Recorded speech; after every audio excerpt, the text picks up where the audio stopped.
السلام علیک یا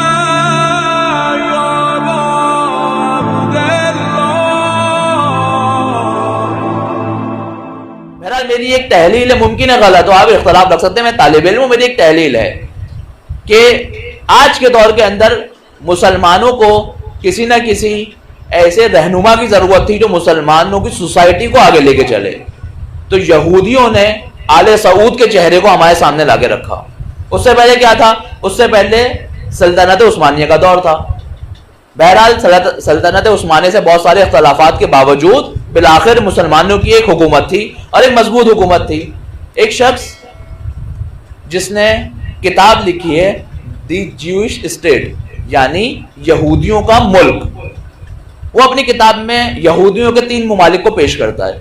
کہتا ہے کہ میری نظر میں 3 ملک یہودیوں کے ہو سکتے ہیں.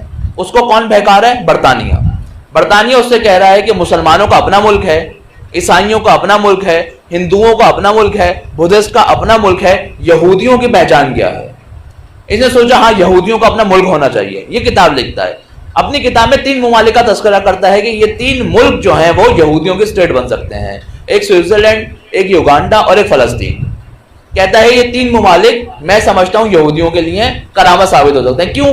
کہا یوگانڈا کے اندر بہت سارے ایسے معدنیات موجود ہیں جس سے وہ مالا مال ہے، جیسے ہمارا بلوچستان پسماندہ ہے لیکن اس کے اندر بہت زیادہ آگے بڑھنے کی قوتیں موجود ہیں. کہا یوگانڈا. تو دوسرے نمبر پہ کہا سوئٹزرلینڈ. کہا کیوں؟ کہا وہ ایک خوبصورت ملک ہے، وہاں پہ ٹورسٹ زیادہ آتے ہیں، ہم وہاں سے بہت زیادہ فائدہ مند حاصل کر سکتے ہیں. لیکن میری نظر میں سب سے بہتر فلسطین ہے. کہا کیوں؟ کہا اس لیے کیونکہ ہماری اس سے دینی وابستگی ہے. کیسے؟ حضرت سلیمان اور حضرت داؤد دونوں کی حکومت وہاں سے بنی. یہ زیونسٹ جس کو ہم بولتے ہیں یہ ایک پہاڑ کا نام ہے کہ جہاں پر بیٹھ کر حضرت سلیمان اور حضرت داؤد حکومتی فیصلے کیا کرتے تھے. تو انہوں نے کہا کہ وہاں پر ہماری حکومت بنے. وہاں پر اس وقت سلطنت عثمانیہ کی حکومت موجود تھی. آیا خلیفہ کے پاس اور کہا کہ مجھے فلسطین دے دو. یہودی آیا اور کہا مجھے فلسطین دے دو. کہا نہیں میں تمہیں فلسطین نہیں دے سکتا. کہا کیوں؟ کہا کیونکہ یہ مسلمانوں کے لیے مقدس جگہ ہے، قبلہ اول ہے، میں تمہیں نہیں دے سکتا. وہ یہودی وہاں سے اٹھتا ہے اور باہر جاتا ہے اور یہ کہتا ہوا باہر جاتا ہے کہ 100 سال کے اندر میں تم سے اس ملک کو بھی چھین لوں گا اور دنیا میں یہودیوں کی حکومت ہوگی. آج ہمارے سامنے موجود ہے کہ دنیا میں کس کی حکومت ہے.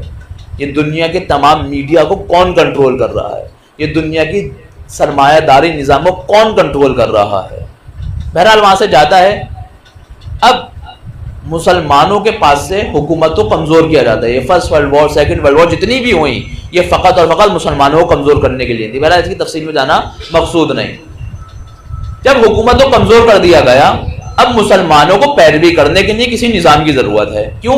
کیونکہ پہلے سے خلافت عثمانیہ کے پیچھے چل رہے تھے. انہیں ریپلیسمنٹ دینے کے لیے ایک سعود خاندان کو سرزمین مقدس حجاز کے اوپر نافذ کیا جاتا ہے اور اس جگہ کا نام تبدیل کر کر سعودی عرب کر دیا جاتا ہے. سعودی ایک خاندان کا نام ہے، ایک خاندان جس کو حجاز کے اوپر مسلط کر دیا گیا اور مسلمانوں کو چہرہ دکھایا کہ اب یہ تمہارے رہنما ہیں اور مسلمان بھی اتنے سادہ لوگ کے پیچھے چل پڑے.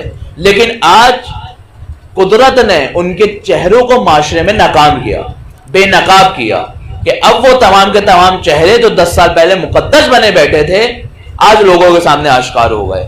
یعنی وہ افراد جو ان کی حمایت کیا کرتے تھے آج ان کی حمایت نہیں کر سکتے. انہوں نے کیسینو وہاں پر کھولے، مندر وہاں پہ بنانا شروع کیے اور ابھی حال ہی میں 15 سے 20 دن پہلے وہاں پہ کسی ایک فلم انڈسٹری کا وہاں پر انہوں نے انعقاد کیا جس میں کسی فلمی سپر اسٹار کو وہاں بلایا. اب ان کا دفاع کرنا ممکن نہیں تھا. کہا کیا کیا جائے؟ کہا ان کو وہی پرانا نظام واپس دے دو جن سے یہ مانوس ہیں. کہا وہ کیا نام ہے؟ کہا خلافت عثمانیہ.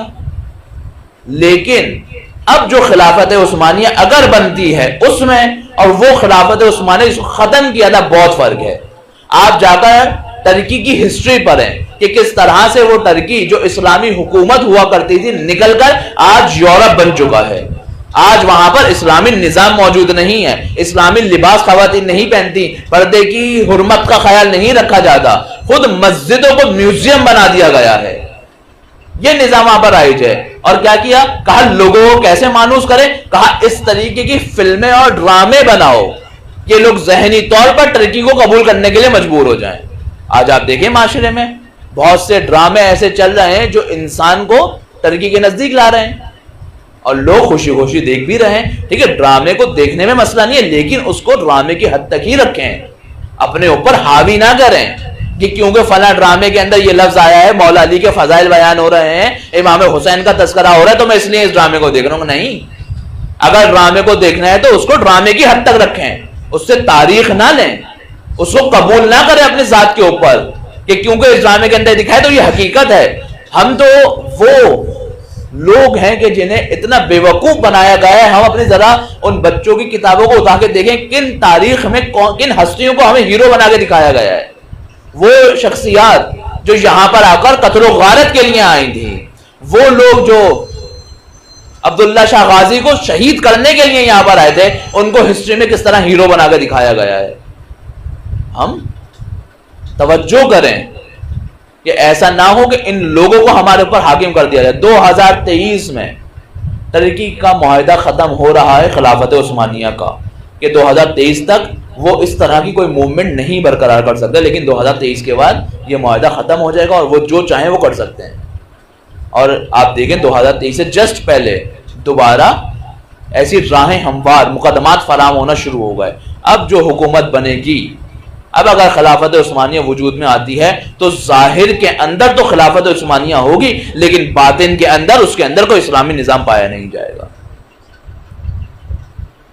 یہ وہ پلاننگ کر رہے ہیں اور دعویٰ کر کے گئے 100 سال کے اندر ہم کر کے دکھائیں گے، لیکن 1400 سال سے ہم یہ بات کا دعویٰ کر رہے ہیں کہ امام زمانہ نے آنا ہے اور حکومت کو قائم کرنا ہے، لیکن ہماری پلاننگ کہاں ہے؟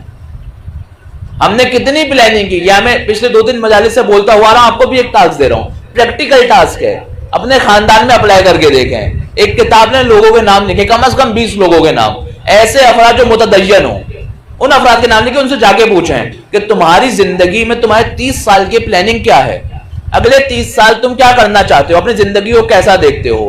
تو ہر کوئی، اگر کوئی طالب علم ہوگا تو اپنے پڑھائی کے حوالے سے اور آگے جاب کے حوالے سے بتائے گا، ہر افراد مختلف چیزیں بتائیں گے، لیکن افسوس یہ ہے کہ کوئی بھی شخص، کسی بھی شخص کے اگلے 30 سال کی پلاننگ میں امام زمانہ نہیں ہے۔ چیک کریں، آپ خود پریکٹیکلی چیک کریں۔ یعنی میں ان افراد سے بھی نہیں کہہ رہا جو متدین نہ ہو، متدین لوگوں سے جا کے پوچھیں اور دیکھیں آن پیپر کہ ہمارے اگلے 30 سال کی پلاننگ میں امام زمانہ ہے یا نہیں ہے، اور اگر نہیں ہے تو یہ سوالیہ نشان ہے کہ ہمارا وقت کا امام ہماری پلاننگ میں ہی نہیں ہے۔ یعنی ہم نے یہ کبھی سوچا ہی نہیں ہے کہ اگر امام آ گئے تو کیا ہوگا۔